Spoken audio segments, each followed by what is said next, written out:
Mga persons deprived of liberty sa male dormitory sa Nangapototan nagsalaka sa atop sang pasilidad kag nagwelga kasunod sa hindi kuno maagwantahan nga sitwasyon sa nasambit nga pasilidad.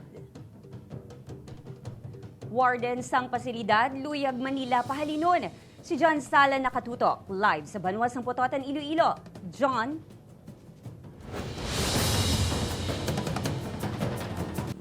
Kate, Eileen, isa ka beses lang sa sulod sa isa ka adlaw sila kuno ginapakaon. Kag kun ginapakaon man, ang sabor sang pagkaon nga ginapakaon sa ila daw panos. Ginalimitahan man ang pagkaon nga ginahatag sa ila sang ilang mga pamilya, masami nga naga-brown out man sa sulod sang jail facility kag kurap ang ila kuno nga jail warden. Ini ang pila lang sa mga ginasinggitan sa mga persons deprived of liberty nga nagpatigayon sang welga sa atop sang Iloilo District Jail male dormitory dili sa Banwa sang Pototan.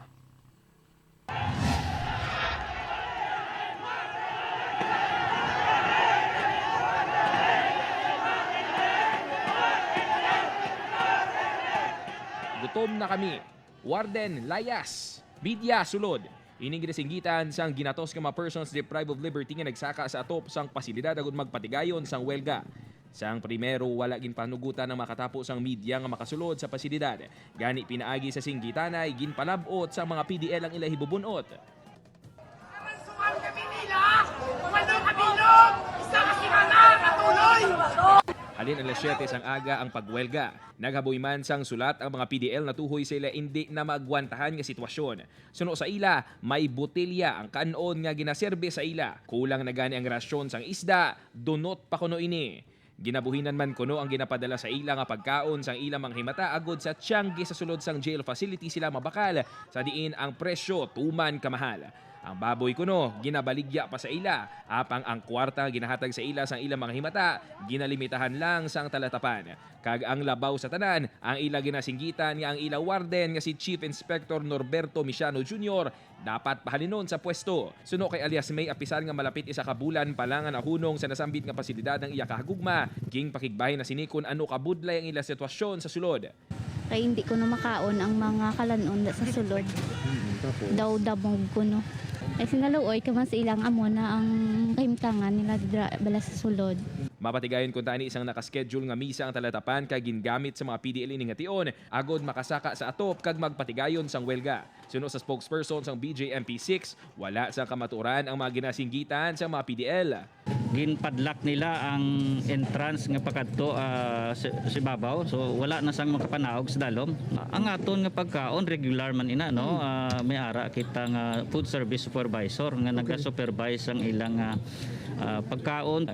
I don't think nga matuod ina no. Dugang pa ni Duhelio, nagapadayon ng negosasyon sa tunga sang mga opisyales ng BJMP6 kag sang mga mayor o kon lideres sa mga preso na tuhoy sa ilang mga ginahinyo.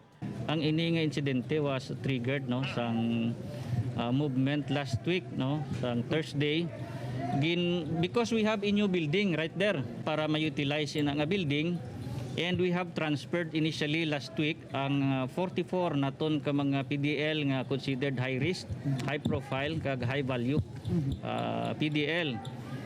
And then ang mga violators naton ginsaylo. Sa ulihi, natuman man ang ginasinggitan sa mga preso. Ginrelieve sa pwesto bilang warden si Chief Inspector Misiano kag temporaryong ginbuslan ni Jail Inspector Woody Palmihar samtang nagapadayon pa ang investigasyon.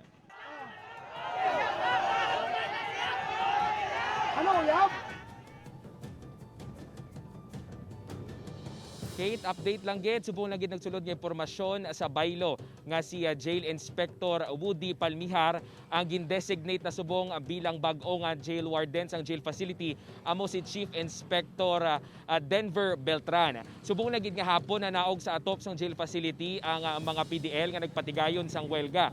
May mga nakasugtan man ang BJMP6 officials kag mga representante gikan sa mga PDL. Lakip dire ang pwede na nga mismo ang pamilya nila ang maghatag sa ila sang pagkaon. Sarang naman subong nga maghatag sang fast food ang mga pamilya nila sa mga ila himata nga yara sa sulod sang jail facility. Apang subject man ini sa gihapon sang inspeksyon sang mga personnel sang nasambit nga jail facility.